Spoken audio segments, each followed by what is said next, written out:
hijrah dengan Abu Bakar.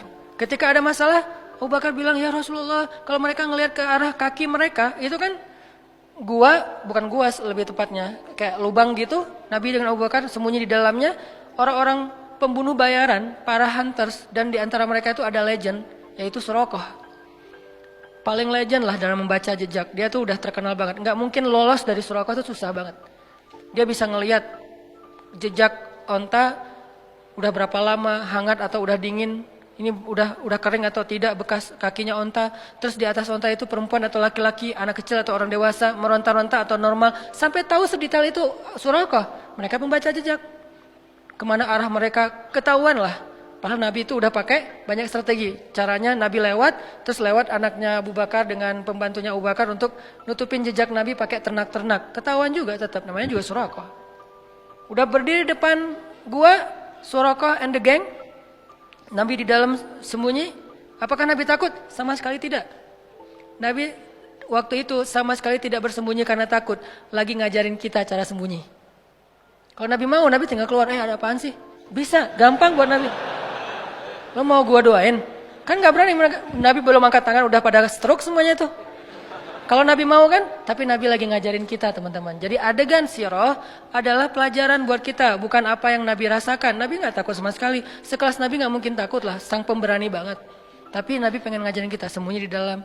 Abu Bakar resah, bingung nih, mana nih kalau mereka ngeliat ke atas, ke bawah. Mereka udah ngeliat ke atas bukit gak ada, ngeliat ke kanan gak ada, ngeliat ke kiri gak ada, ngeliat ke belakang gak ada. Cuman satu lagi yang gak dilihat, ke bawah. Allah tahan pandangan mereka untuk ngelihat ke bawah. Ini cara Allah nolong mereka. Walaupun sebagian ulama bilang ada sarang laba-laba dan merpati, tapi sebagian besar ulama mengatakan tidak. Ini masih perdebatan lah ya, Allahu alam. Yang jelas, yang pasti di antara mereka sepakat, Allah memalingkan mata mereka dari melihat ke bawah. Sehingga Abu Bakar bilang, ya Rasulullah, kalau mereka ngelihat kita ke bawah pasti ketahuan. Terus ntar kita gimana ngelawan mereka? Kita nggak bawa senjata. Berdua pula, mereka ada lebih dari 20 orang dan semuanya itu petarung. Nabi mengatakan, ya Abu Bakar, ma zannuka bisnain? Ya Abu Bakar, kenapa kamu pikir kita cuma berdua? Ini melibatkan Allah. Ini di sini nih. Kenapa kamu pikir kita cuma berdua, Abu Bakar? In Allahu salisuhuma. Allah yang ketiga. Jadi kalau kita berdua, mungkin kita perlu khawatir. Tapi kalau kita bertiga, la tahzan, innallaha ma'ana. Enggak usah khawatir Abu Bakar, Allah bersama kita. Abu Bakar orang soleh, digituin, ya langsung tenang. Kalau Abu Bakar bilang tapi, pasti ketahuan tuh. Karena kalau kita berburuk sangka kepada Allah, maka Allah tergantung prasangka hambanya. Berhubung Abu Bakar ini as-siddiq, orang yang selalu membenarkan, nggak pernah protes, nggak pernah membantah, maka ketika Nabi bilang la tahzan innallaha ma'ana, Abu Bakar langsung tenang, langsung oh ya innallaha ma'ana, ya udah tenang aja. Mau tidur dulu Rasul, santai. Mereka akhirnya nggak ngeliat ke bawah, udah pergi aja, udah pergi, tinggal berdua. Besok keluar, melanjutin perjalanan, ketahuan lagi sama Suraqah, karena mereka nggak mau nyerah. 2 hari mereka tungguin. Gak mungkin Muhammad pergi karena aku udah baca beberapa tempat jalan keluar dari Mekah itu gak ada jejak mereka. Pasti mereka ada di sini. Suraqah punya feeling, instingnya tuh bagus. Belum keluar Muhammad, belum keluar. Dia cari siang malam. Ketahuan juga pas hari Nabi keluar Mekah. Dari kejauhan Suraqah ngelihat. Pas Suraqah ngelihat dikejar oleh Suraqah, kan Nabi udah bilang innallaha ma'ana, Allah bersama kita, biar Allah aja yang beresin Suraqah, nggak usah kita jalan aja santai. Abu Bakar jalan, nggak usah dipercepat langkahnya. Sampai Nabi bahkan nggak mempercepat langkahnya loh, dikejar sama Suraqah dengan ontanya yang cepat, Nabi santai aja. Kenapa? Biar Allah aja yang beresin dia.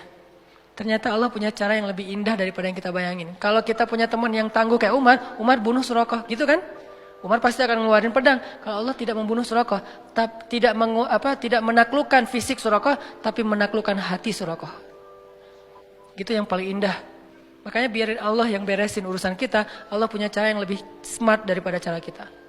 Namanya apa? Min haitsu la yahtasib, yang tidak terduga-duga.